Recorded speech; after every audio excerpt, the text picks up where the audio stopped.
Ер нь унтах гэдэг маань бидний тархины 100 тэрбум ёс маань тэр чигээрээ сааталд орохыг, итгэхгүй болохыг унтах гэж хэлдэг. Ер нь нойр хэмэрч гад байдаг. Нойргуудчаад байдаг хүмүүст бол тэр өдрийн nap буюу үдээс хойш унтах нойрыг аль болохоор унтахгүй байхыг зөвлөдөг. Хасаа өмнө нэг 10-20 минут мэдрэмжийн тэмдэглэл бичдэг. Гүн нойрны цагаар бидний нөхөн дүлжих процесс явагдчихэдэг. Тэгэл мелатонин гэдэг бол тархины боргоцоо биес ялгардаг нойрны даавар юм. Дааврын эмийг л гаднаас нь бэлнээр угаад байна гэсэн үг шүү дээ. Ингэж бодлоо зэгцэллэх нь нойронд бэлдэх нэлээд чухал үе шат байдаг. Сайн байцгаана уу? Энэ өдрийн мэндийг хүргэе. Хөх зингэр подкастын шинжлэх ухаан танин мэдхийн чиглэлээр ярилцдаг подкастын маань шинэхэн дугаар, энэ 7 хоногийн дугаар эхэллээ. За энэ 7 хоногийн дугаарын зочноо яг одоо та бүхэнд танилцуулъя. За Better Mind нойргуудал сэтгэл заслын эмнэлгийн анагаах ухааны магистр, сэтгцэн эмгэг судлаач, сэтгэл заслалч эмч Мандах ирсэн. Танд өдрийн мэнд хүргэе. Өдрийн мэнд. За тэгээ хоёулаа өнөөдөр ярилцах сэдэв маань нойрны талаар. Тэгэхээр бид нэр өнөөдөр нойр гэж юу юм? Ерөөсө хүн болгоны одоо хийдэг үйлдэл бол нойр штэ тий, унтах штэ тий. Тэгэхээр нойрны талаар нойр гэж юу байдгийг. За тэгээ сүүлийн үед бас нойргуудтай олон хүмүүс болсон байна. Ерөөсө яа харахгүй бидний ярих ёстой сэдэв муу юм байна гэж бодоод тэгээ таныг студидтэй ураад энэ талаар ярилцъя гэдээ хоёлаа яриа суужлаа тий. За тэгэхээр эхлээд хамгийн анх асуух эхний асуулт маань би танаас нойр гэж юу хэлдэг юм бэ? Нойр гэж юу вэ? Энэ асуултаар хоёлаа яриагаа эхлэе. Нойр гэдэг маань бол энгийнээр тайлбарлах юм бол бидний цэнэглэгч гэж ойлгож болно. Нойрыг орлохоор бидний энерги эрч хүчийг нөхөхөөр ямар ч одоо сүүлийн үеийн им бэлтгэл одоогоор нэгдэггүй байгаа. Нойр гэдэг зүйл бол маргааш нь хэм байх вэ гэдгийг маань тодорхойлдог. Бидний сэтгэл зүй, энерги эрч хүч, ажлын бүтээмж, зан ааш гэд бүхий л зүйлд нөлөөлдөг хүнд заавал байх ёстой нэг физиологийн процесс байгаа. За хэвийн нойр гэдэг маань насанд хүрсэн хүмүүсийн хувьд бол шөнийн хугацаанд 7-8 цагаар дундаа сэрэхгүй нам маш чанартай сайхан унтаад өглөө амарсан мэдрэмжтэй босож байгаа мэдрэмжийг хэвийн нойр гэж хэлдэг. Шөнийн нойрыг ямар ч удаан үргэлжилсэн өдрийн нойр хизээж оролдог. Нойр гэхэр хүмүүс маань нэг л янзын нойроор унтдаг юм шиг боддог. Тэгтэл нойр маань 4 янзын нойроор шөндөө бид нэр унтдаг байх нь. За 4 янз. За хамгийн ихэнд зөөрмөглөх нойр гэж ярьдаг. Сэрүүн байдлаас унтаа байдал руу шилжих хооронд нэг 5-10 минут үргэлжилдэг. Ундаа сэрүүн хоёрын завсар. Тэг нойр хүрээл унтаад байгаа юм шиг тэгсэн мөртлөө хажуугийн хүмүүсийн дуу шуугаа мэдрэгддэг. Унтаж эхлэх үе байдаг юм. Үүний дараа жинхэнэ нойр гэдэг үе байдаг. Энэ жинхэнэ нойрны үед биеийн температур буурна, зүрхний хэм удаашрна, цусны эргэлт арай удаашрч, тархины идэвхжил буурч ирдэг үе. Энэ маа нэг 20-25 минутын хугацаанд үргэлжлэнэ. Дараагийн нойр бол гүн нойр буюу deep sleep гэж хүмүүс ярьдаг шүү дээ. Утсан дээр, цаган дээр гардаг шүү дээ. Энэ deep sleep гэдэг үе маань шөнийн 22 цагаас 1-2 цагийн хооронд ихэвчлэн үргэлжилдэг. Хүнд хамгийн хэрэгтэй энэ 4 цагийн нойр байдаг. За энэ deep sleep-ийн үед бол тархи дээд зэргээр идэвхжил нь буурсан. Ер нь унтах гэдэг маань бидний тархины 100 тэрбум ёс маань тэр чигээрээ сааталд орохыг, итгэхгүй болохыг унтах гэж хэлдэг. Яг тэр гүн нойрны үед бол бидний мэдрэлийн эсүүд идэвхжил нь буураад сааталд ороод тэгээд хамгийн биеийн температур хамгийн бага дээрээ зүрхний цохилт хамгийн бага түвшинд хамгийн итгэхгүй болдог үе байдаг. Энэ гүн нойрны цагаар бидний нөхөн дүлжих процесс явагдчихэдэг. Энд бол одоо growth factor гэж хэлдэг өсөлтийн даавар маань хүний биед ялгараад 25 хүртэлх насны хүмүүс маань тэр өсөлтийн даврын тусламжтайгаар тархи бие махбод маань өсөж төлчж байдаг. Өндөр болдог. Илүү том тархитай, илүү ухаантай болдог үе гэсэн үг. 25-аас дээш насны хүмүүсийн хувьд бол өсөлтийн давар бага хэмжээнд ялгарна. Яг тэр 22 цагаас 1 2 цагийн хооронд унтаж байгаа үед маань ялгараад өдрийн туршид гэмтсэн дотор эрхтний маань эдис, арсны маань эдис маань яг л тэр үед унтаж байгаа үед маань нөхөн төлждөг юм байна. Илүү залуу, илүү эрүүл бие махбодаа хадгалж, удаан хадгалж үлдэх гэх юм бол гүн нойрыг чанартай сайн авах хэрэгтэй байдаг. За мөн тархи маань хүний бие махбодын эд эрхтнүүдээс хамгийн их энерги зарцуулж ажилладаг эрхтэн байдаг л та. Тэгэхээр энэ deep sleep-ийн үед тархи маргааш нь ашиглах өөрийнхөө энерги эрч хүчийг өөрөө үйлдвэрлээд нөөцлж байдаг.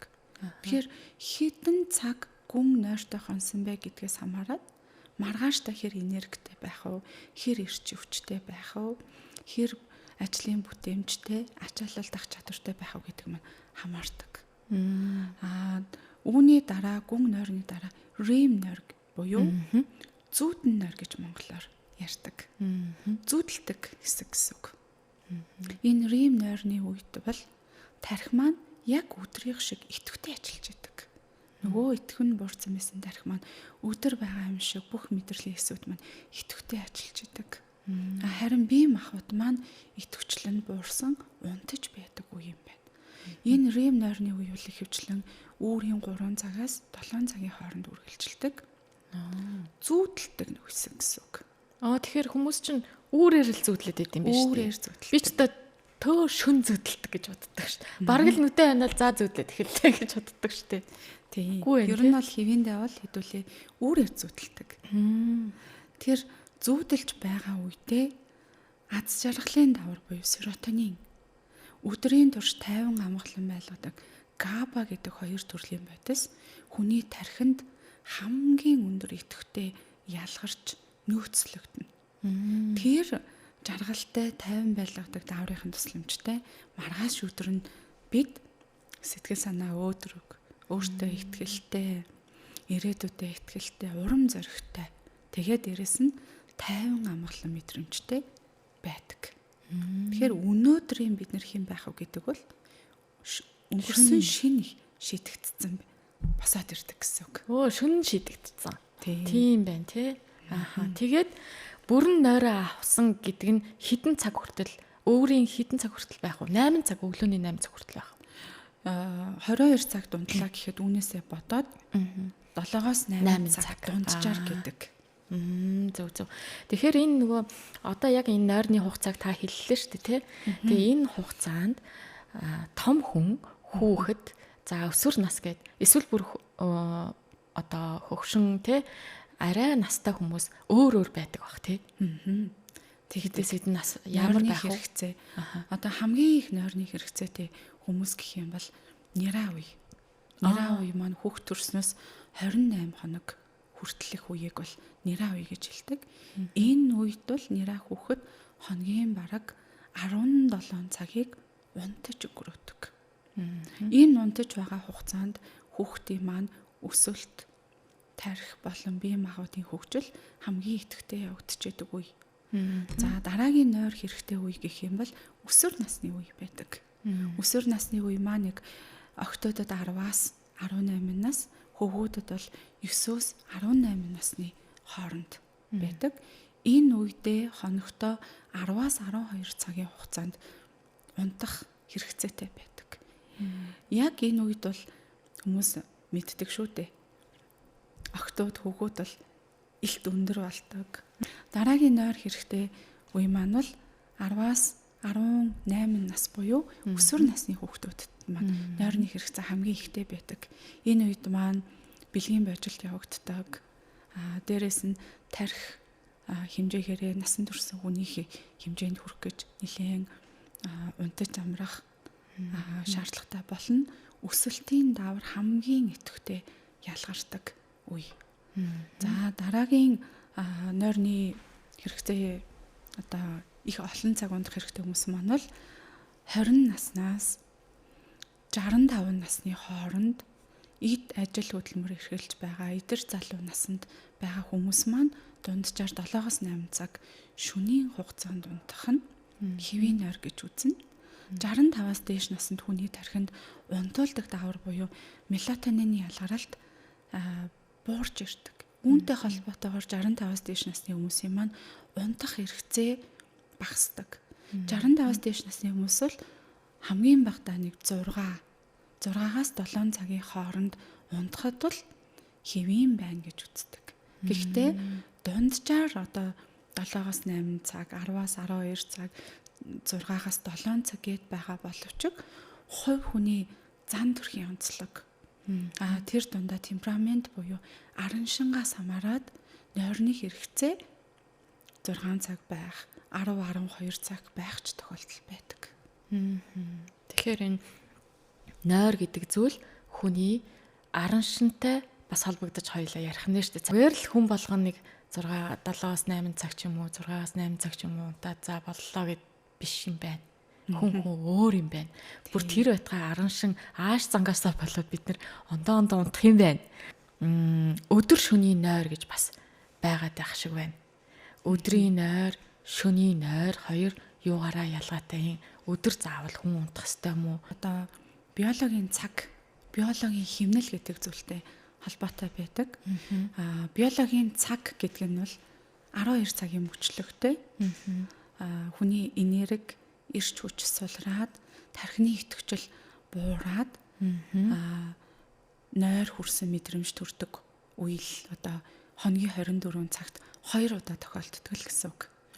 За нэгдүгээрх нь бол шөнийн 22 цагаас 23 цагийн хооронд нойрны дохио гэдэг зүйл өгөгддөг. За өөрсдийгөө анзаарах юм бол итэх буураад нэг тийм тайван, ившээлгээл нойр хүрсэн мэдрэмж тэр үед төрдөг байна.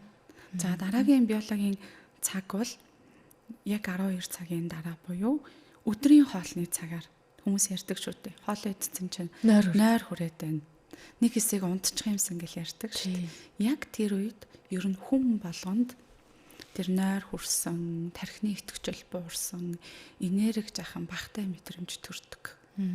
За энэ биологийн цаг гэдэг зүйл бол хүн анх одоо үүсэж бий болсноос л ахуулаад ер нь хүн төрлөختөнд тийм төлөвсөн биеийн одоо идэвхжил буурдаг юм цаг байдаг.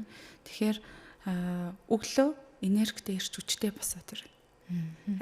Ажлын одоо идэвхтэй урам зоригтой босоод ирдэг. Тэгээд өдрийн цаг өнгөрөх тусам хүний энерги итгэх ирч хүч ер нь бол буураад ирдэг шүү дээ.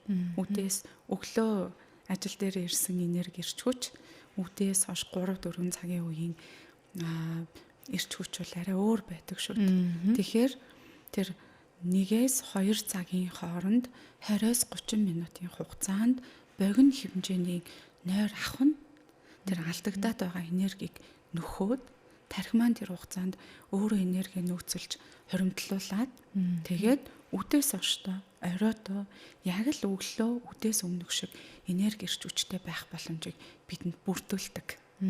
Тэгэхээр өдрийн нойрыг нэг 20-30 минут авах нь бас нэмэртэй.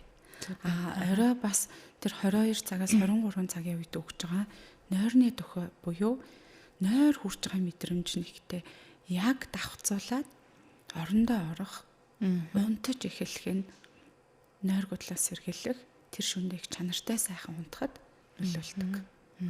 Харин ер нь нойр хэмэрч гаддаг. Нойр гутчаад байдаг хүмүүст бол тэр өдрийн nap буюу үдээс хойш унтах нойрыг аль болохоор унтахгүй байхыг зөвлөдөг. Яагаад тэгэхээр нойр гутчих гаддаг хүмүүс маань аль болохоор ядраад энерги ирч хүч маань багассан мэдрэмжийг оройн цагаар авч иж эрт унтах, арай чанартай унтах боломж бүрддэг. Тэгэхээр өдрийн тэр нойрны хэсгийг nap гэж нэрлэдэг байгаа юм байна шүү дээ, тий. Ийм нэршлүүд орж ийн deep sleep гэж орж ирсэн. Тэрийг бол бас ер нь сүүлийн үед хүмүүс бас их мэдлэг сайтай болчиход байгаа шиг байгаа юм, тий. Ер нь тийм нөгөө мэдээлэл их олж авдаг болохоор уншиж сонсож байгаа болохоор deep sleep-ийг бас их ярьдаг болсон байлээ. За хүн унтахаасаа өмнө юуг хийж болох хэвтэй. Одоо 22 цаг боллоо. За ер нь унтлахын цаг эхэллээ. Ер нь 21 цагаас эхлээл унтах бэлтгэлүүдэд хангаал. За 22 цагт би орондоо ороод яг энэ үед л унтандаа гэд ингээд эхлэх өмнө юу анхаарах юм. Яг орондоо орсон чинь нойр сэргчдэг шүү дээ. Эсвэл тэгээд бүр нойр хүрээд байгаа хэрнээ унтахгүй байна гэдэг ч үе байдаг. Тэгэхээр яг унтахынхаа өмнө хүн юу хийх ёстой байдیں۔ Юу хийхгүй байх ёстой байдаг. Энэ сүүлийн үед бол нойрны дэглэм гэдэг зүйлийг хүн болгон баримтлахыг Дэлхийн эрүүл мэндийн байгууллагаас зөвлөдөг болсон л доо. Таны нойр хэвийн байж болно. Нойр гүццэнж байж болно. Гэхдээ нойрны им гэхээсээ илүү нойрны дэглэм буюу одоо унтахын өмнө биеэ сэтгэлээ бэлдэх тийм заавар зөвлөмжүүдийг их өгдөг болсон. Энэ дээр юу заагддггүй гэхээр өдрийн 14 цагаас хойш сэргээх кофеин агуулсан өтгөн кофе, өтгөн цай, одоо энерги ундаа зэргийг өдрийн 14 цагаас хойш бити хэрэглээрэй гэж зөвлөдөг. Яагаад тэгэхээр кофеин буюу тэр сэргээгч бодис маань бидний биед нэг орох юм бол 8 цаг болж иж биеэс маань бүрэн гадагшилдаг. Тэгэхээр 8 цагийн туршил одоо бидний бие болон тархийг идэвхжүүлээ сэргээгээд байна л гэсэн үг. За оройны 19 цагаас хойш хүнд махан хоол аль болохоор идэхгүй байх нойрны чанарт эерэг нөлөөтэй. Яагаад тэгэхээр одоо монгол хүмүүс маань хөвчлэн хонь юм уу үхрийн мах хэргэлдэг шүү дээ. Тэгэхээр тэр хоньны болон үхрийн мах маань хүний одоо биед орсон эзний дараа хамгийн багадаа 6-8 цагийн дараа бүрэн боловсрч дуусдаг. Тэгээд дундах цаг болоод орондоо орлоо. Тэгтэл одоо хотоодонд маань боловсроогүй мах байх юм бол хотоод орчин бол цусан хангамж сайтай. Тархи руу байнгын амрах болоогүй шүү, сэрээрээ идэвхтэй байгаарай чи ажиллаа дуусаагүй шүү гэсэн дохио өгөхдөд идэг. Тэгээд шөндөө хард орж зүудлэх, хөнгөн нойроор унтах, тархи маань юм сэрвэлцэн байх шалтгаан болдог. Дээрээс нь одоо оройны 20 цаг буюу оройны 8 цагаас хойш шингэн уух юмыг аль болохоор бага уу.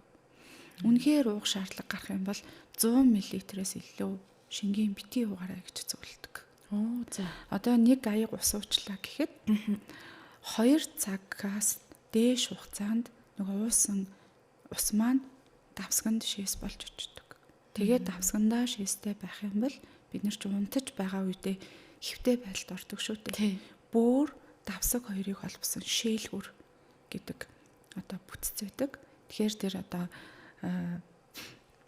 давсганд байгаа шээс маань шээлгүрээр дамжаад хэвтэй байдалд орсууд бөөрөнд ачаалал өгөх гээд байдаг. Шээс маань буцаж гүгээд байдаг гэсэн үг. Тэгэхээр бөөрөө ботсон ч нойрныхаа чанарыг ботсон ч 20 цагаас хойш 100 мл-ээс илүү шингийн муухгүй байхыг зөвлөдөг. Шээс үрсэн мэдрэмж төрөөдөл байх юм бол бас л тархи руу зүүдлүүлсэн, сэрвэлзүүлсэн дохио өгөхдөд байдаг байна. Тэгээд 21 цагаас эхлүүлээд нүдэндээ ойрхон тод гэрэл бити хараач буюу утас, ноутбук, таблетийн хэрэглээгээ хязгаарлах хэрэгтэй байдаг. Нүдэнд одоо юм тод гэрэл тусаад байх юм бол тархины дофамины системийг идэвхжүүлдэг.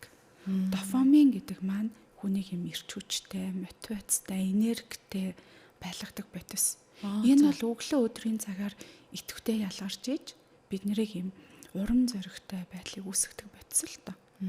Орой үеийн цагаар дофамины ялгаралт буух ёстой. Тэгтэл тэр идэвхтэй байлгадаг бодисыг нүдэнд ойрхон тусаад байгаа гэрэл маань идэвхжүүлдэг. Тэгэхээр тайвшрах ёстой байтал сэргээдэг бодисыг маань идэвхжүүлээд тэгээ оронд ороод хөвтгөр нойр хүрэх шинжгүй тархи маань өглөө өдөр шиг идэвхтэй бодол ихтэй ажиллах гад байдаг. 21 цагаас эхлээд унтах бэлтгэлээ хангаж эхлэх нь зүйтэй байдаг. За ажил дээр ямар нэгэн байдлаар стресстэй хүнтэй таарамжгүй асуудал үүссэн, санаа зовхоор асуудалтай, маргааш нь чухал ажил төлөвлөсөн байгаа үед бол хин хөнгөө бодол ихтэй, санаа зовлонтой байдаг. Энэ тавгүй бодлуудаа орондоо гадагшлуулахгүйгээр, стрессээ тайлахгүйгээр аваад орох юм бол оронд орсны дараа бүх юм чимээгүй болоод бүх хүмүүс унтсны дараа бодлууд мань бодогдож эхэлдэг. Яг тэгдэг. Тэгэхээр тэр бодлуудыг орондоо ботчихол юм бол юм нь санаа зовоод аливаа асуудлыг төлөвлөө, төсөөлөөд, эрсдэл тооцоод их юм бодхол юм бол нөгөө кортизол буюу стрессийн даврууд маань хүний биед ялгараад тархийг улам сэргээж нойрыг хулж авах хандлагатай байдаг. Тэгэхээр 21 цагаас унтах бэлтгэл хангана гэдэг маань тавгүй мэдрэмж сэтгэлд байна уу? Эсвэл тавгүй санаа зовсон бодлууд байх юм бол тэр бодлуудыг зэгцэлж гадагшлуулах хэрэгтэй гэсэн үг. За гадагшлуулдаг арга нь бол нэгдүгээрт хайртай дотны итгэдэг эхнэртэй, нөхөртөө, аавтай, ээжтэй өдрийн болсон тавгүй асуудлыг нүүгөө сайхан ярьж хуваалцах. Гадагшлуулж штэ тий. Ямар мэдрэмж төрсөн, ямар үйл явдал болсон, юунд санаа зовж байна, яах вэ гэж айц төрөөд байгаа юм. Тэр мэдрэмжүүдээ ярих. Магадгүй ярих хүн байхгүй. Ярьсан ч яриагийн маань ойлгохгүй байх магадaltaй бол унтахаас өмнө нэг 10-20 минут мэдрэмжийн тэмдэглэл бичдэг. Жишээлх юм бол одоо өнөөдөр ажил дээр тийм асуудал боллоо. Тийм юмд би дургүй байна. Энэ зүйл нь миний уурыг үргэж байна. Надад ийм бодлууд эргэлдээд байх юм аа. Цаашдаа ер нь ингэх болов уу гэдэг ч юм уу. Ийм мэдрэмжээ нээсэн байдлаар. Эсвэл маргааштай их ажилтай тэрэндээ санаа зовоод ах юм бол маргааш хийх ёстой ажлуудаа төлөвлөж бичих нь бас их хайтайхан байдаг. Тийм ажлуудыг амжуулна. Тэрийг тэдэн цагийн үед амжуулна. Тэр хүнтэй уулзсан гэдэг ч юм уу. Ингээ биччих юм бол энэ дотор бодогдчихсэн бодлууд маань цаасан дээр гараад тархины маань бодол амгалан тайван болдог. За ингэж бодлоо зэгцэллэх нь нойронд бэлтэх нэлээд чухал үе шат байдаг. 21 цагаас эхлүүлээ тархинд мелатонин буюу унтуулдаг даавар маань ялгарч эхэлдэг. Энэ ялгаралтыг сайн байлгахыг гэх юм бол бүдэг гэрэлтэй тайван амгалан орчин, дээрэс нь 5-10 минутын хугацаанд амьсгалын дасгал хийх, 15-20 минутын хугацаанд бүлээн шүршүрт ороод гарах, хөнгөн их хүс гаргахгүй хөнгөн сунгалтын дасгал хийх зэрэг маань мелатонин гэдэг тэр нойрны даврын ялгаралтыг тархинд нэмэгдүүлж өгдөг.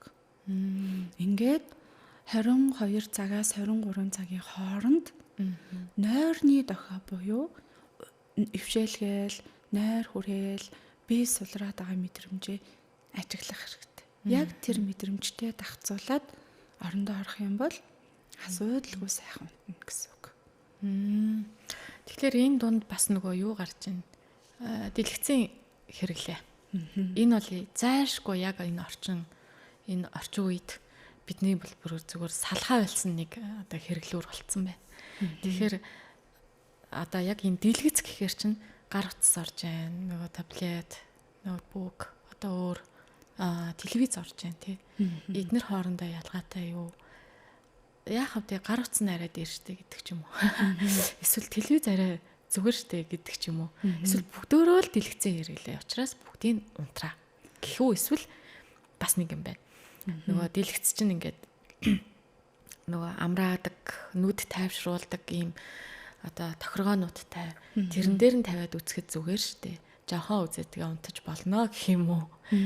Ялгаа байна уу эднэр тэр? Ялгаа байдаг. Яг ийм одоо гэрэл гаргадаг электрон хэрэгслүүдээс гол нь цэнхэр туяа гэдэг зүйл ялгардаг. Энэ цэнхэр туяаны нөлөөлөл хамгийн өндөр нь бол гар утас.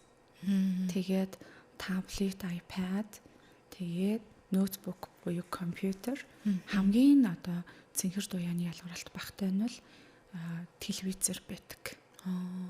Телевизэр ч гэсэн ер нь бол хэдүүлээ гар утас шиг тэгэж ойрхон зайнаас үздэггүй шүү дээ. Хоол зайнаас үздэг. Тэгэхээр нойр сэргээх тэр тархийг идэвхжүүлэх дофамины ялгаралт үүсгэхэд бол хамгийн бага нөлөөтэй нь телевизор байдаг. Тэгэхээр 21 цагаас хойш богино хугацаагаар телевизорыг бол үзэж болно. Харин нүдтэй ойрхон гэрэл тусгана төдийлөн сайн биш. Цэнхэр дуянаас гадна хүний нүдэнд хоёр төрлийн эс байдаг л да. За. Лонхонцор болон савхонцор гэд хоёр төрлийн эс байдаг. Тэр лонхонцор эс нь шүн идэвхждэг гэсэн. За. Савхонцор эс нь болохоор өдөр идэвхждэг гэсэн байхгүй юу? Гэрэлтээд идэвхждэг. Бүдэг гэрэлтэй үед идэвхждэг. Тэгэхээр хүний нүд тархитай холбоотой байгаа шүү дээ. Тэгэхээр нүдэнд ингээд ойрхон гэрэл тусаад тахаар нөгөө оройны лонхонцор эс маань идэвхжихгүй, савхонцор эс нь идэвхжлэлтэй хിവэрэ байгаа тахаар тархинд сэргээх дохио өгөөжүүлээд. Тий, өглөө байна, өдөр байна. Энэ унтах цаг биш шүү гэсэн тийм дараа гэх юм шүү дээ. Дохио өгөхдөд. Тэгэхээр ер нь ингээл эмнэлэгт үзүүлж байгаа хүмүүсээс ямар дэглэмтэй байдаг, ямар амьдралын хэм маягтай байдаг гэдгийг нь тодруулж асуудаг л та. Тэгэхээр ер нь өсвөр насны хүүхдүүдээс ахуулаад эдэр насны залуучууд бол ихэвчлэн орондоо орохоор хийдэг зүйл нь бол утсаар оролддог. Энэ бол ерөөсөө энгийн дадал юм шиг болсон байдаг. Тэгээд уцаа хаалаа нойр хүрхгүй ингээд 30-40 минут 1-2 цаг хойлчж жагаад 1-2 цагийн үед унддаг штэ гэж ярьдаг. Тий. Аргагүй шүү дээ. Тархиа идэвхжүүлэх даавар их ялгаруулаад байгаа болохоор тэр ундах ёстой цагаас оройтох нь зүй ясны хэрэг болоод байна. За, шүн дунд сэрээд идэг. Энэ их учир байна. Шүн дунд ингээд гинтхэн 1 цагт ч юм уу 2 цагт 3 цагт 4 цагт 5 цагт гэдэг ингээд сэрээд идэг. Энэ ямар учиртай вэ? Би нэг ингээд сошиалаар явж байхад уншиж ирсэн. За 1 цагт сэрвэл тэр эргэтэн чинь одоо жоохон тоглолтж байгаа гин шинж шүү. Ингээд цаг болгоно нь нэг ид эргэтэнтэй холбоотой байсан. Энэ хэр үнэн бэ? Ер нь яагаад хүн ингэж шүн сэрээд идэм болоо? Шүн сэрээд байгаа бол ер нь чанаргүй нойроор унтаж байна. Нойрны хямралтай. Тархины нэг хэсэг маань идэвхтэй ажиллаад байна л гэсэн үг. Чанартай нойроор унтахгүй байна гэсэн үг. Одоо унтах гэдэг бол тархины 100 тэрбум эс маань тэр чигээрээ сааталт орохыг хэлдэг юм байна. Хөнгөн нойр гэдэг маань тархины ихэнх хэсэг нь бол сааталт ороод идэхгүй болоод унтаж байгаа. Тэгтэл нэг хэсэг унтахгүй яг өдөр шиг мэдрэлийн эсүүд маань идэвхтэй ажиллаад байгаа. Энэ үедээ сэрдэг бүрэн сэрхгүй маа гэхэд хажуугийн хүний хөдөлгөөн, дуу шууган бүх юмыг мэдэнгээ унтаад байдаг. Хэрвээ ингээд шөндөө хит дахин сэрээд байдаг бол нойрны хямралал гэж үзнэ. Тэр одоо 1 цагт сэрэхээр тийм эрхтний цаг, ийм эрхтний цаг гэдэг нь миний бодлоор одоо уламжлалт ангаах ухаан талаас ярьж байгаа бах. Яг Европ ангаах ухаандаа бол хүн шөндөө сэрэхгүйгээр 7-8 цагийн хугацаанд унтаад өглөө амарсан сайхан мэдрэмжтэй босох ёстой. Сэржил байгаа бол тэр сэрж байгаа нь бүтэн 1 сар буюу 30 хоногоос дээш хугацаагаар үргэлжилсэн бол нойрны хямрал гэж онш тавигдана гэсэн үг. Хүний амьдралын хэв маяг, тухайн өдрийн сэтгэл зүй, өөрийнх нь одоо биеийн эрүүл мэндийн байдлаас болоод хаяа нэг шөндөө сэрж болно шүү дээ. Бүр унтахгүйгээр 1-2 өдөр хийгч өнгөрөөж болно. Энэ болгоныг одоо нойрны хямралтай, нойр гуталтай гэж үзэхгүй. Тодорхой хугацаа заасан байдаг буюу 30 хоног тогтмол үргэлжилсэн асуудлыг нойрны хямралтай хүн гэж үздэг. Зүгээр өчигдөр одоо жишээ нь би шүн унтаж чадахгүй ингээд нэг сэргэлзээд хончлоо, шүн дахин сэрлээ гэвэл энэ бол нэг тийм нойргуудл, нойрны хямрал бол биш гэж үзэх үү? Нойрны асуудалтай байна гэж бол үзэхгүй. Одоо хүн чинь унтрааж асаадаг робот биш шүү дээ. Өдрийн турш сэтгэл зүрэхтэй хүн болохоор өдрийн турш гадаад орчноос таата тавгүй янз бүрийн мэдрэмжүүдийг авна. Хинч байсан стресст орно. Хинд ч байсан санаа зовох, асуудал тулгарна. Тэгээд энэ сэтгэл санаа тавгүй байгаа, ачаалал ихтэй, тухгүй мэдрэмжтэй байгаа үед биений стрессийн даврын түвшин өндөр байдаг. Энэ стрессийн даврын түвшин өндөртэй шөндөө чанаргүй нойроор унтах тохиолдол байж болно. Хин хөнгөл тохиолддог. Зүүд рүү оръё. REM гэж түрүүн хэлсэн тий. REM буюу зүүдний хэсэг. Зүүдний хэсэг үүрээр явагддаг гэж та хэлсэн тий. Үүрээр явагддаг. Тэгэхээр зүүд ер нь бол үүрээр хэдээс хэдэн цаг гэлээ? Үүрийн 3 цагаас 7 цагийн хооронд. 3-члэн REM нойрд амгаа авъя. За яг энэ цаг мөчид зүүд яг ямар байх хэвээр юм? Бид нэр заримдаа хард арддаг. Заримдаа бүр зүүдлээд байгаа мó сэрүүн байгаа мó мэдэгдэхгүй юм уу гардаг гэд та энэ зүүдний талаар ярьж өгөөч. Зүүдийг бол одоо шашны талаас болон яг ангаахын шинжилгээ ухааны талаас гэд хоёр өөрөөр тайлбарладаг л та. Шашны талаас хүмүүс ярьдаг шүү дээ. Зүүд зөнтэй. Зүүдэлсэн юм биелдэг гэдэг ч юм уу. Яг ангаах ухааны талаас бол зүүдийг даалт тухамсар хадгалагдсан мэдээллүүд ил ухамсар руу одоо гарч ирж байгааг зүүд гэж хэлнэ гэж үздэг. Хүний ухамсар буюу одоо сэтгэл санаагч нь ил ухамсар болон даалт ухамсар гэж хоёр хуваадаг. Мөсөн уултай зөвөрлөдөг. Тэр даалт ухамсар гэдэг нь одоо шинжлэх ухааны талаас тайлбарлах юм бол амьдралын туршид хүүхэд ахуй наснаас мэдэрсэн мэдрэмж, туулсан амьдралын дурсамжууд гэхдээ мартцсан. Биднэрт тохиолдож исэн мартцсан үйл явдлууд тархины хааны газар хадгалагдсан. Гэхдээ тэрнтэй тархины идэвхтэй одоо ажиллаж байгаа хэсгүүд бол юм холбоо нь түр тасарсан. Мартагдсан нэг хэсэгт маань хадгалагдсан тэр дурсамжуудыг, сэтгэлийн мэдрэмжүүдийг даалт ухамсар гэж хэлж болох юм. Тэр даалт ухамсар бол хүнийг яг унтаж байгаа үед даалт ухамсар юу гэж хэлдэг. Ил ухамсар бол одоо бидний сэрүүн байгаа үед бодож байгаа бодол, мэдэрч байгаа мэдрэмж, өөрийнхөө амьдралын туршид одоо санаж байгаа дурсамж, үйл явдлууд бол бидний ил ухамсар.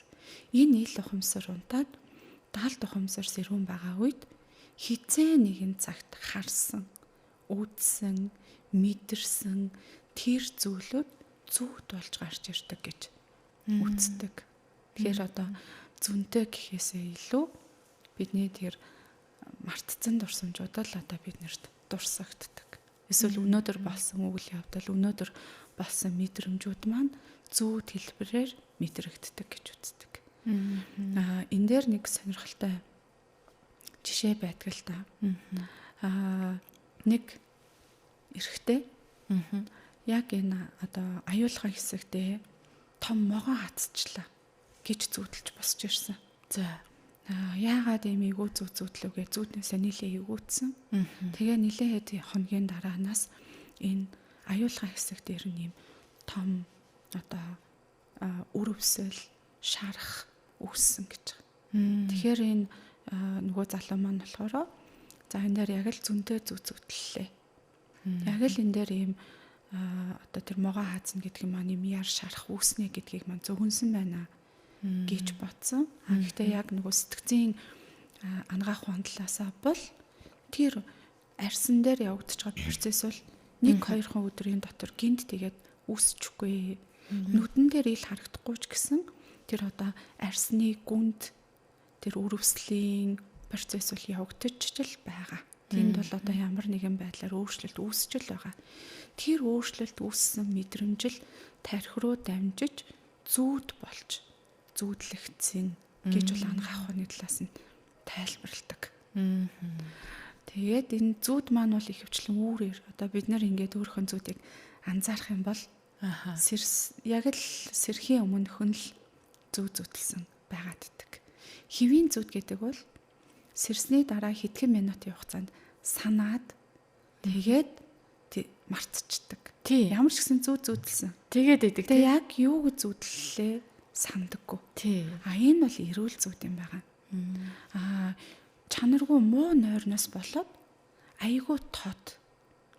Тэгээд шүнжэнгөө энэ бодит амьдрал уу зүуд үү гэдгээ ялгахгүй тийм тод зүг зүтэлж байгаа бол таны нойр чанаргүй байна шүү. Зүуд гэдэг маань бас л тархины нэг хэсгэл ерөөсөө идэвхтэй унтахгүй ажиллаад байна л гэсэн үг. Тэгэхээр нойрны хямралын нэг шинж болдог. Дээрээс нь зүүдэн дээр бас их юм зүүдэн нойрны хямралууд буюу рим нойрны хямралууд гэж байдаг л та. Зүүдэндээ босож явдаг. Зүүдэндээ юм ярьдаг, зүүдэндээ шүдэ хавирдаг. Эсвэл хорхирдаг. Эсвэл ингээд нөгөө нойрны саажилт гэл хүмүүс маань сүнсэнд харуулах гэл ярьдаг шүү дээ. Тий. Шашны талаас одоо сүнсэнд харуулах гэж хэлээд байдаг боловч яг ангаах ухааны талаас бол рим нойрныхаа үед тэр хүн архаг стресснээс болоод ерөн сэрчиж байна гэсэн үг. Яг тэр зүүдэн нойрны үед тарих өдөр шиг идэвхтэй ажиллаж байдаг. Тарих бол сэрүүн ажиллаж байдаг байна. Би унтж байдаг.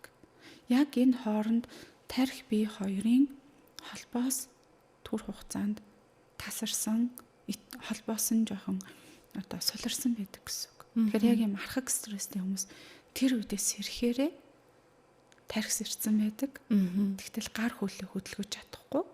Яагаад тэр бие унтаад байгаа. Рим нойрны үед тарих биеийн холбоо суларсан байдаг. Тийм болохоор биеийг хөдөлгөж чадахгүй байдаг. Тэр одоо нөгөө зүүдэндээ явдаг, ярьдаг, шүдэ хавирдаг гэх зөндөө олон сонирхолтой түүх хүнд болсон явдлууд байдаг шүү дээ. Энэ нь бас л нойрны хямрал даарж байгаа нь биеэд орсон нойрны эмгэг гэж онцлогддог. Ихэвчлэн 70 тухамсар буюу хүүхэд ахуйн насндаа мартсан сэтгэл цочирдом, их сэтгэлийн шарах үлдээхээр үйл явдал дурсамжийг хадгалсан хүн байх магадaltaй байдаг. Тэгэхээр бүр одоо цаг хугацаагаа ухраагаад тий бага наснаас энэ нойр хөдөлж чинь эхэлсэн байна гэсэн үг. Ер нь бол бүр нойрны шалтгаан нь эхэлсэн тий. Үндэс бол үндсэн тий бага наснаас тавигдсан байдаг. Нойр хөдөл.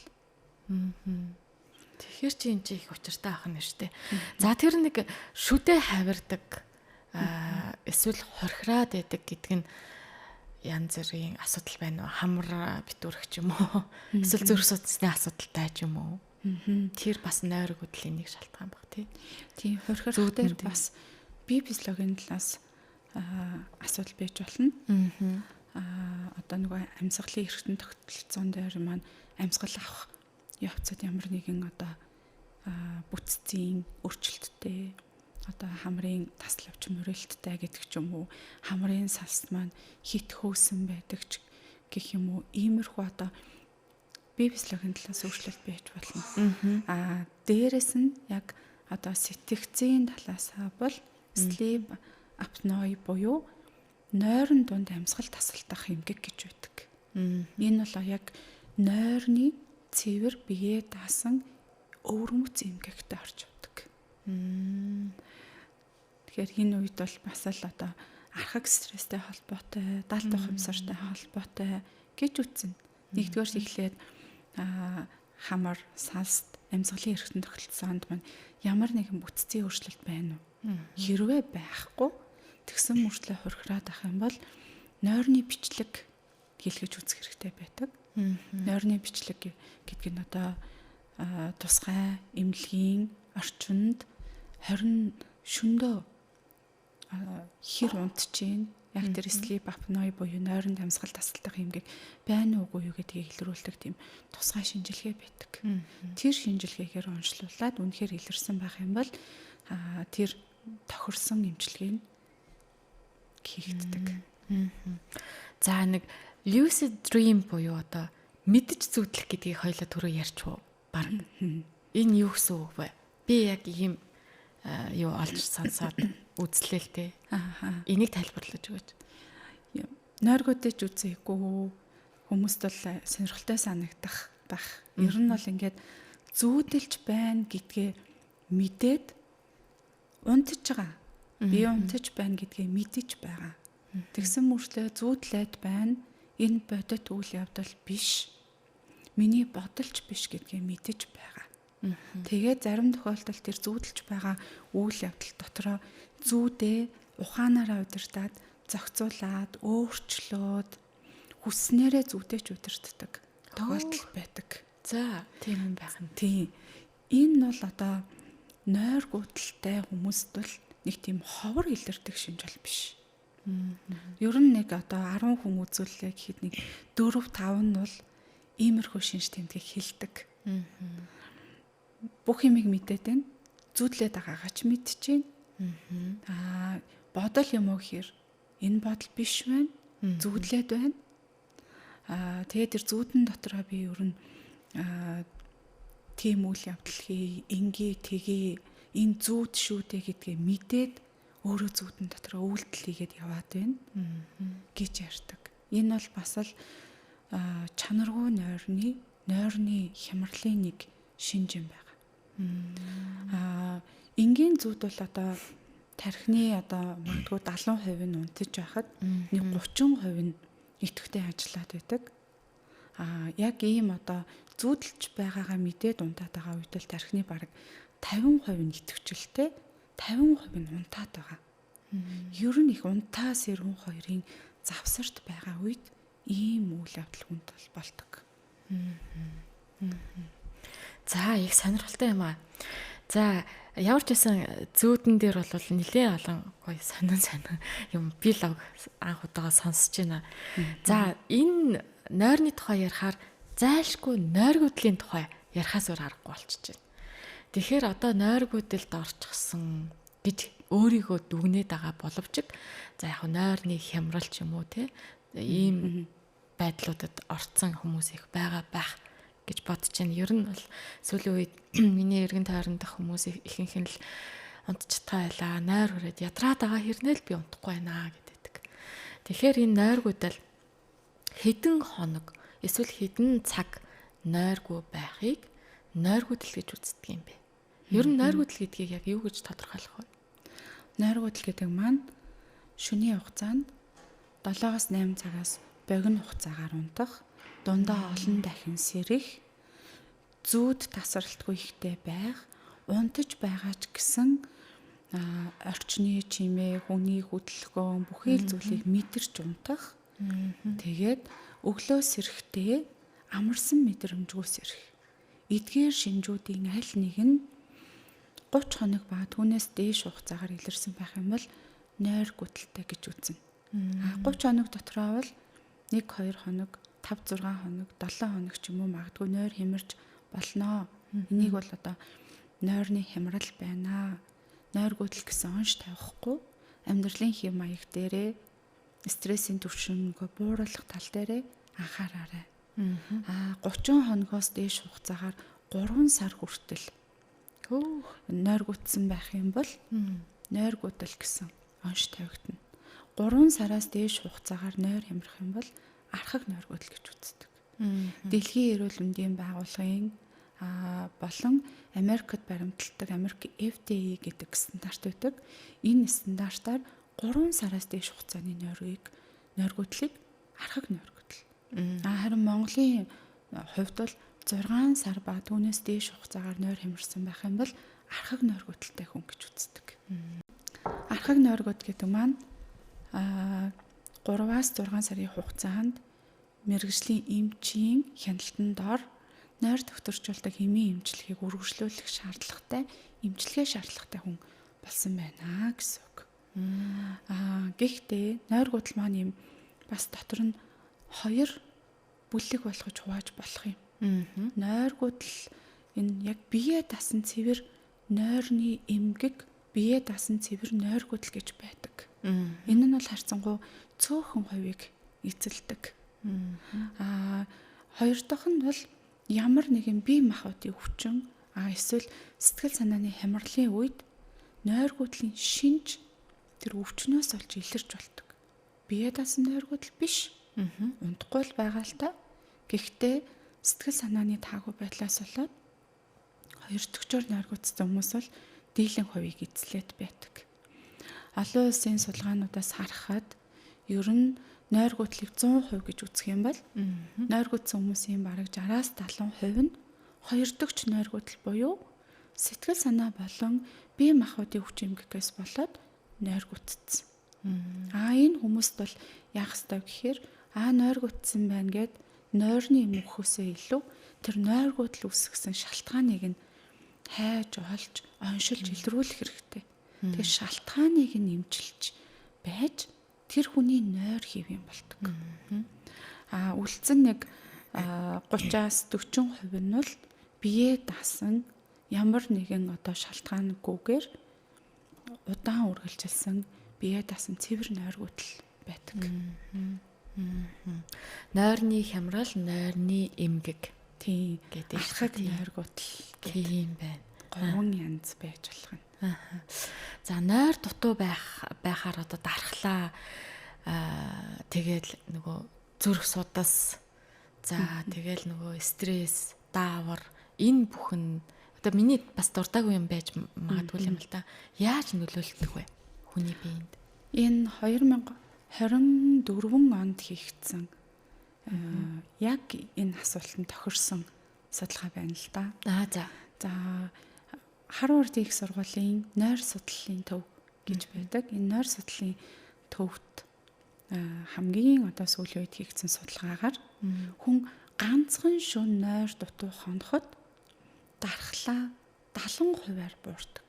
70% гэхээр нэлээд өндөр. Тийм байна. Яагаад тэгэхээр тэр шөнө 22 цагаас тэг 2 цагийн хооронд үргэлжилдэг REM нойрны үед хүний дархлаа идэвхжиж байдаг. Дархлаа идэвхтэй нөгөө бидний янз бүрийн халдвараас хамгаалдаг. Хавдрын эс үүссэн бол тэр хавдрын эсийг очиж залгиж идэхгүй болгодог тэр дархлааны систем маань идэвхждэг үе юм байна.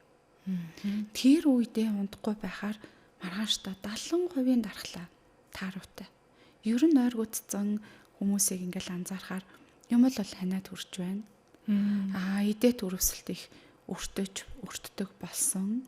Тэгээд нэг өвчин эмгэг тусах юм бол идэхгүй их уддаг боллоо гэдэг одоо зөврүүдийг нилээдгүй хэлдэг.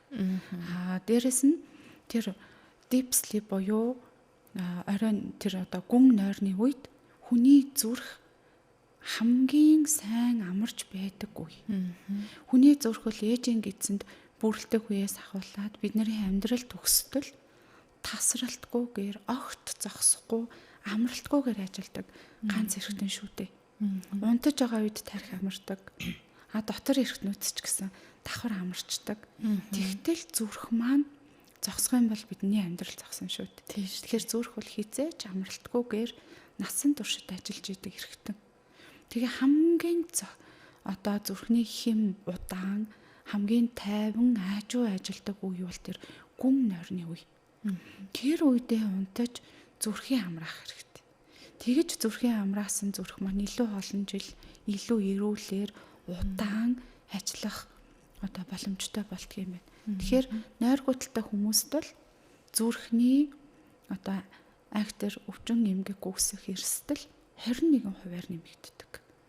Эсвэргээрээ сайн нойртой хүмүүст бол зүрхний шигтээс, зүрхний ишимээ, зүрхний одоо хэм алдагдах эмгэгүүдийн тохиолдол эсвэргээрээ бас 21%-аар тохиолдох магадлал нь багасдаг. Тэгэхээр зүрх судас эрүүл байх, дархлаа сайн байх, энерги эрч хүчтэй байх, залуу байх энэ бүгд маань тэр гүн нойрны цагаас 100% хамаардаг. Зөв. За тэгвэл хүний нойр гүйдэл чинь хүний бие эрхтэнд ингэж нөлөөлдөг юм бол нойр гүйдэл хүний зан төлөвт яаж нөлөөлөх вэ? Ааш ууртай болох ч юм уу тий. Ер нь зан төлөвт шилээдгүй нөлөөлнө. Бас л сүүлийн үед хийгдсэн судалгаагаар нэг ганц шөнө нойр дутуу хонлоо нөгөө кортизол буюу стрессийн давар гэж ярьдаг. Энэ стрессийн давар маань тухайн өдөртөө 40%-аар илүү хүний биед хавлагдана. Стрессийн давар маань хоёр бөөрийн дээр малгай өмсгцсэн юм шиг юм жижигхэн гурвалжин булчирхай байдаг. Өө тийм үү. Тэр бөөрний дээд булчирхай. Тэр бөөрний дээд булчирхайнаас нь адреналин, кортизол гэдэг хоёр төрлийн стрессийн давар маань нойр дутуу үед хэвийнээс 40%-аар илүү цуснд маань ялгарсан босоод ирэх юм байна. Тэгэхээр стрессийн давар өндөртэй байгаа үед бол хүн чимээ шугаанд мэдрэг, тод гэрэлт мэдрэг, юмд амархан стресс дэмтгий, гомддог, эмзгэлдэг, ууралдаг, эсвэл хит өрөвчхөн бусдын тохиолдсон таагүй мэдээ, зовлон нэтрэнд ингэж бүр сэтгэлтэй ортол гүн гүнзгий хүлээж авдаг. Яагаад тэгэхээр нөгөө кортизол, адреналин гэдэг давар маань уул нь хэвиндээ аюултай нөхцөл байдалд орсон үед хүний биед их ялгараад байнгүй их хүчтэй, их хурдан гүйдэг болгодог тийм давар баггүй юу. Одоо жишээлбэл нохоод хөгдлөө гэхэд давхааргүй хашаагараа давчлаа. Гүүхээргүйгээрээ хурдан гүйлээ гэдэг штэ. Тэгэхээр гинтийн тийм аюултай нөхцөл байдалд ороход нөгөө стрессийн даврууд чинь их хэмжээтэй ялгараад цусны эргэлтийг мөн төрөхс гэж зүрхний хэмийг нэмэгдүүлж тэгээд бүх аюулд сорц хийсэн тийм одоо анзаарахтай байлгадаг бодис байхгүй юу. Тэгтэл нойр дутуу босоод ирэнгүүт стрессийн давар ялгарлаа. Бие махбод маань хуурамч аюултай гэсэн тохио авч байгаа. Аюултай нэг л тийм аюулд орох гээд байна. Нэг л юм болох гээд байна. Тэгэхээр бие анхаарлаа тархиа хит тийм сэрэмтгий цочромтгой байдалтай байлгая гэж одоо бие махбод маань одоо хичээдэг баг. Тэгэхээр л ер нь бол хаана аюултай, хаана эвгүй мэдрэмж төрүүлэхээр, уур хүрэхээр, өөтөө сэвтэй асуудал байна. Бүх юмд хит мэдрэг болчихно. За эхний ээлжинд бол юм стресстэй байна. Тэгээд нойргууд удаан үргэлжлээд ирэх юм бол сүүлдээ стресс маань архаг стресс шилжээд ер нь тогтон таагүй тавгүй ааш зантай юм л болвол уурлах, бухимдах, жижигэн зүйлийг ч өнгөрөөж чадахгүй болох сэтгэлийн хөдөлгөөн маань бидэнд биш гадны нөлөөгөөр дээшээ доошоо их тогтворгүй хөвөлцдөг хүн болж хуурна. За ингээд архаг стресс эмчлэхгүй байх юм бол дараагийн ээлжинд архаг стрессын шалтгаантай сэтгэл түгшилт, цаашлуу сэтгэл готрол гэдэг зүйл маань үүсэх эрсдэлтэй. Ер нь бол 10-аас дээш жил нойр гүцсэн хүмүүст бол их хвчлэн хөнгөн хэлбэрийн сэтгэл готрлын шинж бол тагалдаж илэрдсэн байдаг. Зөв 10-аас дээш 10-аад жил ингээд сэтгэл готролтой явна гэдэг ч бас амар шүү дээ. Тэрийгээ өөрөөсөө хүмүүс мэдэхгүй явж иж бас болох юм те. Тийм тохиолдлууд байх уу? Байдаг. Энэ бас хүний насны онцлог байгаад байна. Өсөж одоо хүмүүцэн нийгэм насны онцлог нэлээдгүй ажиглагддаг.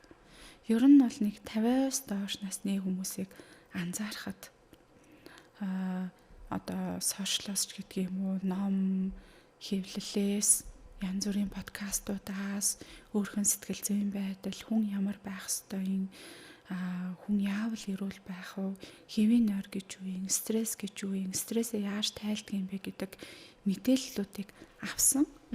Тэр мэдээллүүдийг тусламжтайгаар өөр дөрөө анхаарад, өөр дөрөө ажиллаад, хэрвээ ажиллаад боломгүй бол мэрэгжлийн одоо эмчит хандаад сэтгэл зүйн болон нойрны асуудлуудаа шийдвэрлэдэг болсон байна л да.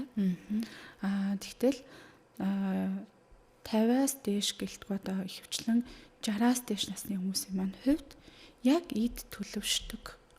Нас буюу 20 гаруй нас, 10 хэд 30 гаруй насных нь үед бол сэтгэл зүйн талаар яригддаг байгаагүй шүү дээ. Тий. Хүний сэтгэл өвддөг, сэтгэл хямардаг, стрессдгээрээ ийм зантай болдог гэдэг мэдээлэл байхгүй байсан болохоор түгшээд байсан ч тэр түгшүүрээ байх л ёстой юм шиг тиссэн.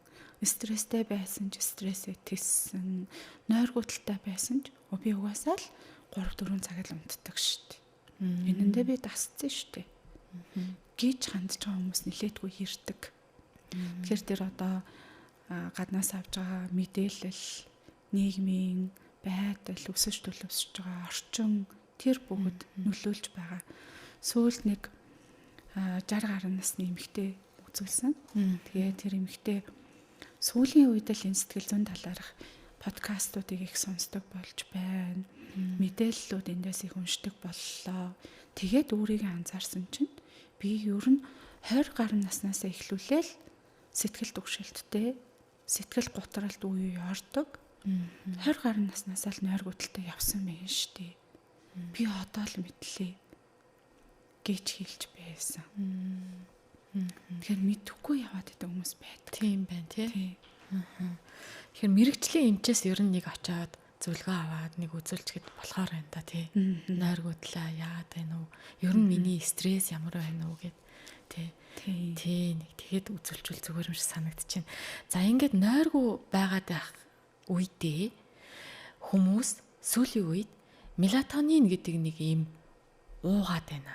Энэ хэрэгтэй боловч хүний биед бас сөрөг нөлөөтэй юу? Эсвэл бүр уух ёсгүй юу? Ёстой юу?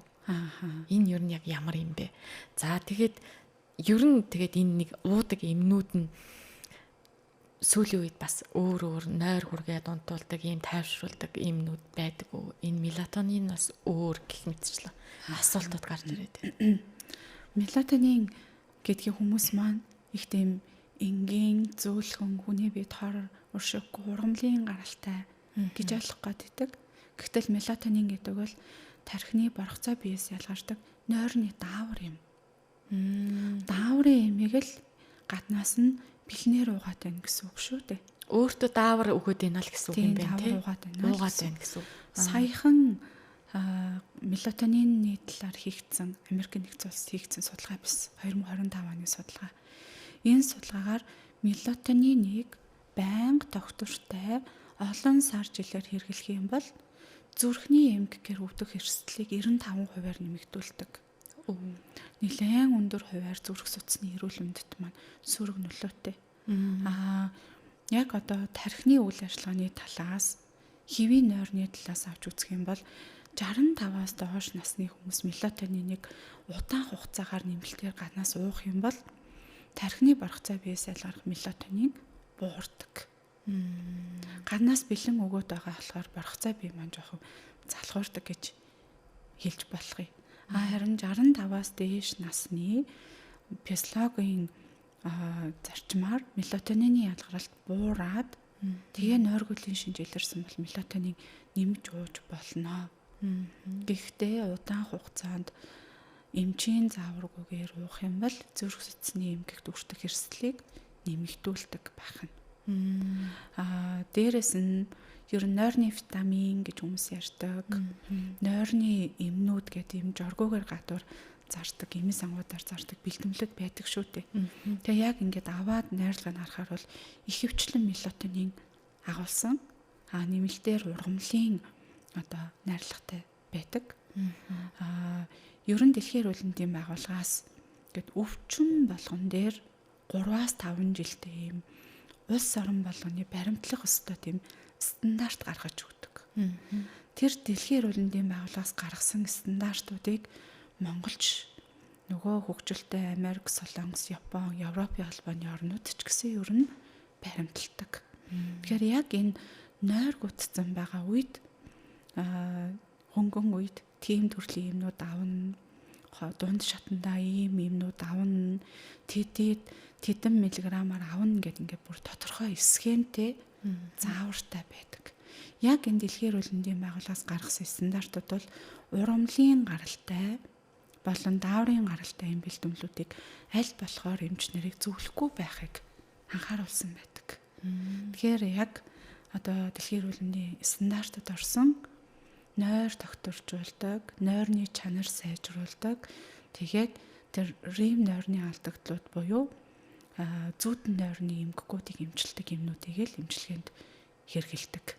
Тэр нь илүү одоо эрсдэл багтай, гаж нөлөө багтай, эмчилгээний үр дүн сайтай. Одоо зүгээр л нэг одоо шинээр нэгдсэн юм дэлхийн эрүүл мэндийн байгууллагын стандартад орохгүй шүү дээ. доотлол нь 21 жил олон шатны туршлага судалгаагаар үр дүнтэй гайшинлаа багтай тодорхой сайн үйлчилгээт гэдэг нь батлагдсан им бэлтгэлүүд эмчилгээний тактик стандартууд л одоо дэлхийн эрүүл мэндийн байгууллагын стандартад ордог. За хоёулаа нэгэнд мелатонины тухай ярьсан учраас одоо энэ нойр алдагдсан, энэ нойрны хямралтай, нойр гүйдэлд орсон хүмүүсийн эмчлэх ямар арга замууд байна вэ? Энэ талаар бас тавьж ярий. За ер нь бол нойр гүйдэлтэй хүмүүсийг эмчлэхийн тулд эхлээд яг нойрны асуудлыг эмчилдэг мэрэгжлийн сэтгцийн эмчэд хандах хэрэгтэй. За нөгөө сэтгцийн маань эмч маань үнэхээр нойр гүйдэл мөн үү? Нойр гүйдэл маань ямар шалтгаанаар үүссэн юм бэ? Ямар хэлбэрийн, ямар төвшний нойр гүйдэл вэ гэдэг албан ёсны оншоо тавиулах хэрэгтэй. За ингээд энэ онш дээрээ үндэслээд эмчилгээний тактикууд маань сонгогддог. За ихэвчлэн одоо манай эмнэлэгт болон надад үзүүлдэг үйлчлүүлэгчдийн маань бараг л одоо 180-90% нь бол сэтгэл зүйн хямралаас болж нойргоцсон хүмүүс байдаг. Тэгэхээр сэтгэл зүйн хямралыг голчлон эмчилнэ. Жишээлх юм бол одоо сэтгэл түгшилттэй хүн бол нойргоцолд хамгийн их өртөнө. Тэгэхээр тэр түгшилт гэдэг асуудал эмчлэгдэж байхгүй болж сэтгэл амгалан тайван болсон тохиолдолд тэр хүний нойр хэвийн болно. Тэгэхээр шалтгаан руу чиглэсэн эмчилгээ хийгддэг. За нойрны хямрал байх юм бол 1 сар хүрээгүй үе нойр ингээ хямардаг. Тэгээд эргээд хэвийн нойронд орчдөг хүн байх юм бол им бэлтгэлээс гадна нэгдүгээр нойрны дэглэм баримталдаг. За энэ нойрны дэглэм бол энэ нойрны хямралтай хүмүүст бол эмнээс илүү ач холбогдолтой. Нойрны дэглэм гэдэг нь одоо дөрөв ярьсанчлан кофеин агуулсан хүнс 14 цагаас хойш хэрэглэхгүй, 19 цагаас хүнд махан бол идэхгүй, 20 цагаас хойш 100 мл-ээс илүү ус уухгүй, тэгээ 21 цагаас хойш нойр гүтцсэн нойр хямардаг хүн бол утасны хэрэглээ болон бусад дэлгэцний хэрэглээг бол 20. Тэгээд таагүй бодол байх юм бол заавал тэр бодлуудыг бичиж эсвэл ярьж гатгшлуулна. Бодлыг оронд хизээж битээ авч ороорой гэж зөвлөдөг. Тэгээд нойрны талаар битээ их бод. Нойрондоо битээ их ач холбогдол өг гэж зөвлөдөг. Нойр гүцсэн хүмүүс маань яг ундах цаг төхөөл эрхлэхээр ундах болоо, ундахгүй болоо, өчигдөр унтаагүй штэ. Тэгэхээр өнөөдөр ундах болоо. Ундахын тулд одоо янз бүрийн ийм тан уух уу, яах уу, ийм уучгаар одоо тэгчгүй дээ, ингэчгүй дээ.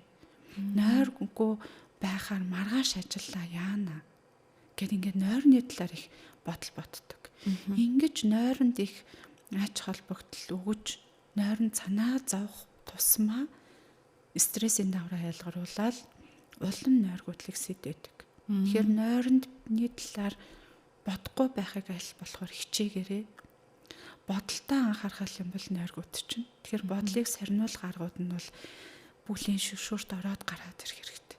Шүршүрт ороод гарахаар биеийн температур буураад тархинд унтах гэдэг тохио өгдөг. Яг тэгэхээр унтах үед хүний биеийн температур буурдаг. Тэгэхээр унтах гэсэн тохио өгөөд тархи идэвхжлээ бууруулдаг. 15-20 минутын хугацаанд орон дээрээ сууж байгаад хөвтөж аваад ч болно. Хөнгөн булчингаас улалсан дасгалууд хийж болно. Одоо дунд зургал заадаг шүү дээ. 16 тоод, 32 тоод гэх юм хөл гараа хөнгөн хөдлөгдөг.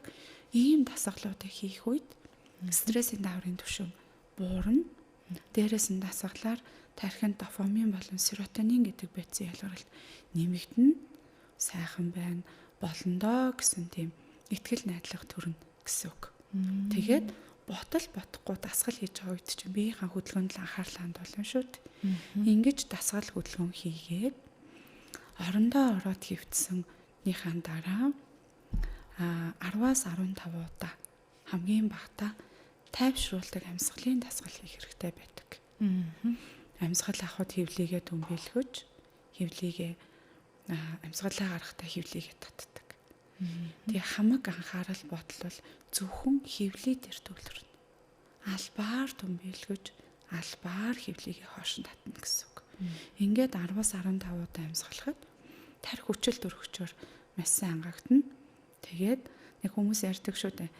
Агаарт гарахаар сайн унтчихдаг гэж ярьдаг. Тэр чинь яагаад тэгэхээр тарих хүчил төрөгчөөр сайн хангагдсан учраас сайхан унтж байгаа юм. Тэгэхээр хотод байсан ч, гэртээ байсан ч, агаарт гараагүй байсан ч, агаарт гарсан юм шиг тархиныхаа хүчил төрөгчийн хангамжийг сайжруулах найдвартай арга бол амьсгалын дасгал хийх. Энэ арга бол үнэхээр үр дүнтэй сайхан арга байдаг. Амьсгалын дасгалаа хийгээл бодолтой анхаарахгүй хөвлийдээ төвлөрөөл байж байтал нэг л мэдгээд унтаад өгдөг. За энэ аргыг нэг нойр хямрсан хүмүүс маань гэртээ 14 хоногийн хугацаанд өдөр болгон заавал хийж өөртөө ажиллах хэрэгтэй. Яг унтахтаа орон дотроо орцсныхаа дараа за гэрлийн хамт хагаад тэгээд амьсгалынхаа дасгалыг хийж эхэлнэ гэсэн үг. За энэ одоо нойрны дэглэм гэдэг зүйл маань ийм дэглэм байдаг. Энэ дэглэмийг баримтлаад 14 хоног таны нойрны чанар, нойрны хямрал сайжрахгүй байх юм бол энэний дараа цаг алдалгүй эмчит хандах хэрэгтэй. За эмчит хандах үед бол эмчит хандах үед бол одоо юм хөнгөн богино хугацаанд үргэлжилсэн нойрны хямрал байх юм бол бас л хөнгөн чанарын эмчилгээ ороод богинохоо хугацаанд таны нойр эмчлэгдчих боломжтой байдаг. Цаг хугацаа өнгөрөөгөөл нойрныхаа хямралыг төвсөж төвчээл олон сар жил болгох тусмаа л эргүүлээд удаан хугацааны эмчилгээ шаардлагатай болдог. За ингээд нойрны дэглэм баримтлаад хэрвээ үр дүнгүй байх юм бол нойрны дэглэм дээр нэмэгдүүлээд нойрны чанар сайжруулдаг, нойр тогтворжуулдаг буюу нойр гүйдлийг эмчилдэг эмнүүд гэж байдаг. Ер нь ихэвчлэн нойрны хямрал дээр юм 3 бүлгийн эмнүүдийг түлхүү Монголд ч гэлтгүй дэлхийд дахинд хэрэглэгддэг. Хамгийн ихний ээлжинд бол одоо бензodiazepами уламжлалын эмнүүд буюу архаг стресс эсрэг үйлчилгээтэй тайвшруулах бүлгийн эмнүүдийг хэрэглэдэг. За энэ эмнүүдийг 2 сарын хугацаанд хүн дээр хэрэглээд энэ хугацаа нойр тогтворчихгүй байх юм бол дараагийн бүлэг нь сэтгэл түгшилт дардаг, тайвшруулдаг, унтахын өмнө толгойд их бодогддог, бодлыг зэгцэлдэг юм түгшилтийн эсрэг юм бүлгээр эхэлдэг. За энэ бүлгийн эмэндээ хүн маань унтахгүй тохиолдлууд бас байна л да. Тэгэх юм бол яг цэвэр бие нойр гүтлийн эмнүүд рүү ордог. Нойр гүтлийн эмнүүд бол дотроо нэлээд олон төрлүүд байна. Тэгээ тухайн хүний одоо сэтгэл зүйн байдал, нас, хүйс, жирэмсэн хөхөл байдлаас ч юм уу, суур эргэтэн тогтолцооны хямралын байдлаас хамаарат эмнүүд бол хүн болгон дээр өөр тунгаар сонгогддог. Тэгэхээр яг мэргэжлийн эмчит үзүүлээд өөрсдөө тохирсон хувьчилсан эмчилгээгээ сонгох нь илүү ач холбогдолтой байдаг. Хүмүүсээс анзаарахаар юу яадаг л та. Эмчтэр ирэхээс өмнө хид хідэн төрлийн нойрны эмнүүдийг угаад аль хэдийнэ туршаад үзсэн байдаг. Манай ээжийнхээ эмнээс таллаад утсан. Манай найз танаад үзүүлээд тэгээд энэ эмийг уудаг гэсэн. Тэгэхээр би ууцсан штэ. Тэгээс үлдээ энэ эмэндээ унтахгүй байна гэдэг. Тэгтэл найз нь цэвэр биеэ даасан нойр гүтэлтэй хүн.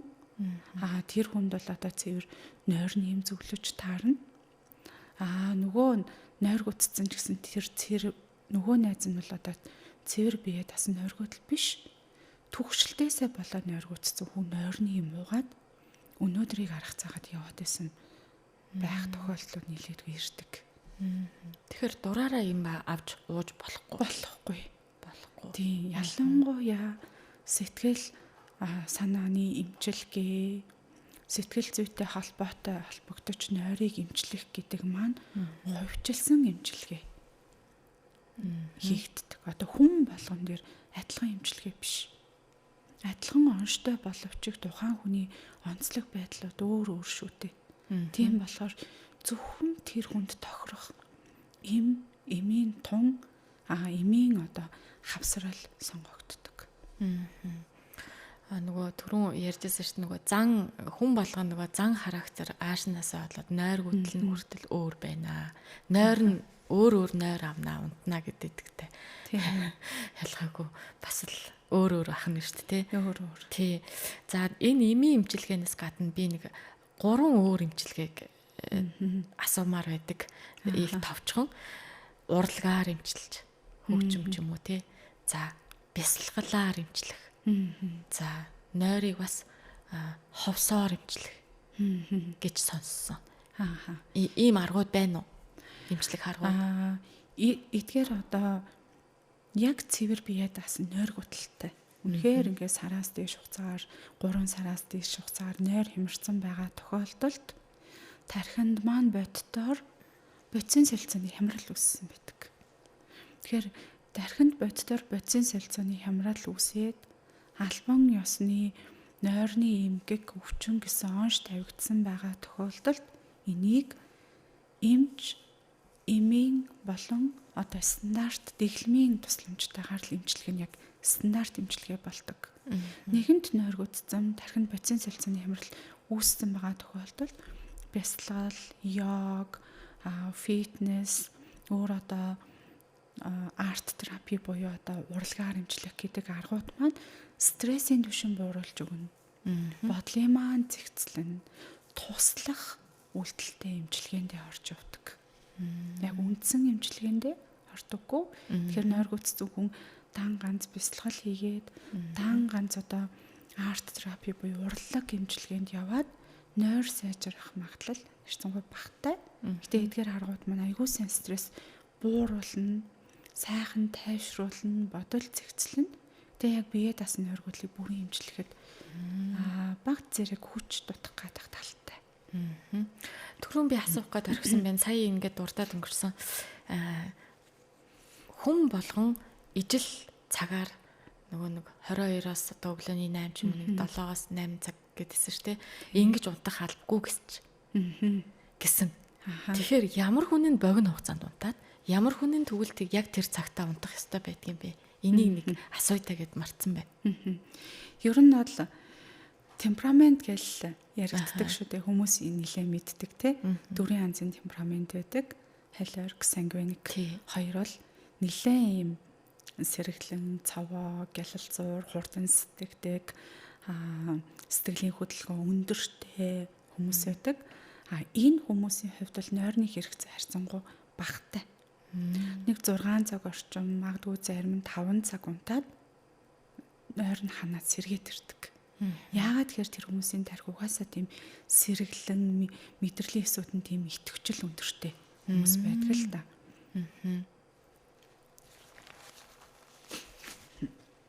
Одоо хоёлоо дууслаа угаасаа. Тэгэхээр энэ мэдрэлийн эсүүдийн итгэвчл өндөртэй, энерги өндөртэй хүмүүс байдаг учраас заавал 7-8 цаг гэхгүйгээр 5-6 цаг унтаад ч нойр нь ханчдаг. Ер нь л тийм эрч хүчтэй хүмүүс гэсэн үг. Гэхдээ унтаж эхлэх цаг бол мөн адил 22 цагаас тик 2 цаг бол нэлээд чухал цаг. Эннээс оройтоод хэдэн цаг унтсан ч 22-оос тик 2 цагийн хоорондох энэ нойрны чанарыг бол хизээч гүцэхгүй байдаг. За одоо юм меланхолик, флегматик, тайван дүлгүүн, аажуу, юмыг удаан боддог. Тэгээд нэг юмыг одоо сурахтаа удаан, тайван, гэхдээ улс суртай одоо темпераменттэй хүмүүс байдаг. Энэ хүмүүсийн хувьд л нойрны хэрэгцээ харьцангуй их байх хандлагатай. 7-8 цаг унтаад 7-8 цаг унтаад сэрсэн ч гэсэн амарсан мэдрэмж төрдөггүй. 10-12 цаг унтаж бэжэж сэргэлэн цав амарсан мэдрэмж төрдөг. Тэгэхээр дунджаар 7-8 цаг гэж байгаа боловч бидний зан төлөв, ажил мэргэжлийн онцлог, дадал зуршлаас хамаарат ер нь бол их бага байх тохиолдол байж болно шүү. Гэхдээ л унтаж эхлэх цаг бол 22 цагаас хойш их олон цаг одоо сэрүүн байх нь таагүй. Энэ нөгөө шүн ажиллаа хийгээд идэх хүмүүс байдаг штэ. Нэг бол бүр хит эрт ажилдаа гардаг. Үүрээр гараа явдаг. Эсвэл нэг бүр оройтож ажиллаад хараад явдаг. Эсвэл бүр шөнийн ээлжтэй ингээд ажилдаг хүмүүсийн нойронд нь өөрчлөлт гараад маш муу байх гэж би бодоод байгаа. Тэ? Энэ муу ах тий.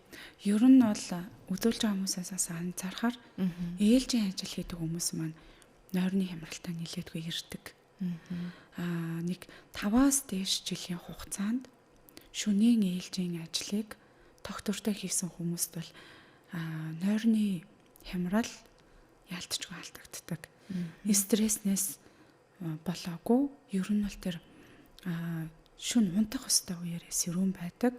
Харин сэрүүн байхдаа нэлээд тархины идэвхжил өндөртэй, идэвхтэй байхыг шаарддаг ажил хийдэг хүмүүс бол нойрны хямралд ордог.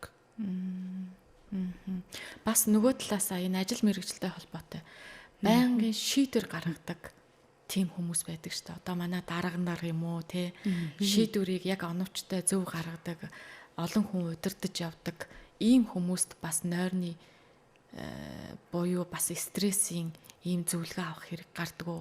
Тусдаа бас нэг тийм зөвлөгөө өгөх юу байдг юм уу? Энэ хүмүүс бас илүү анхаарах хэрэгтэй байдаг уу? Ер нь бол сүүлийн үед ингээ анзаархаар удирдах албан тушаал ямар нэгэн одоо хуваараа бизнес эрхэлдэг, ямар нэг газрын захирал, дарга удирдах албан тушаалын хүмүүсийн стрессын шалтгаантай нойрготолтой ирж байгаа тохиолдлууд нэлээдгүй ирдэг болсон. Манай нэг эмч маань ярьжсэн л та үзүүлж байгаа хүмүүс маань яаж ийж байгаа л ямар нэг газрын удирдах албан тушаалтан байж таарах юм аа гэж ярьжсэн. Энэ бол аргачгүй юм л да. Одоо бид нэр ингээд өөрсдийнхөө ажил гэр бүлийнхаа стрессийг хариуцаж явж байхад ажлыг хариуцж явж байхад одоо тэр удирдах албан тушаал эрхэлдэг хүмүүс маань өөрийнхөө амьдралаас, өөрийнхөө ажлаас гадна нэлээд олон хүмүүсийн амьдрал, ирээдүй мөнгө санхуг хариуцаад явж байдаг болохоор илүү стресс ирдэг. Илүү тархинд ачаалал өгдөг. Тархи маань хамгийн их энерги зарцуулж ажилладаг хэрэгтэн. Тэгэхээр тэр тархийг хамгийн их ядраадаг, стресстүүлдэг зүйл бол бодол. Бодол дундаа анхаарал төвлөрөлт өндөр шаарддаг. Их хариуцлагатай тэр бодлууд маань хамгийн их энерги шатаадаг. Тэгэхээр энэ удирдах албан тушаал эрхэлж байгаа хүмүүсээс гээд анзаархаар зарим нь нойргууддаг, зарим нь болохоор ер нь нойргуудахгүй, нойргууддаг гэдэг талаар тийм ямар ч одоо тийм одоо дурсамж байхгүй. Энэ нойр зүгээр шүү дээ. Тэгэхээр энэ дээр ямар хүмүүсийнх нь нойр юм зүгээр байдгүй гэхээр нөгөө сэтгэл давсан тавгүй мэдрэмж, стресс бүх юмнуудаа гаргадаг, гадагшлуулдаг хүмүүс маань илүү стрессийн түвшин багтай. Тэгээд нойрны хямралгүй яваад идэг. Нэг жишээ байна л да.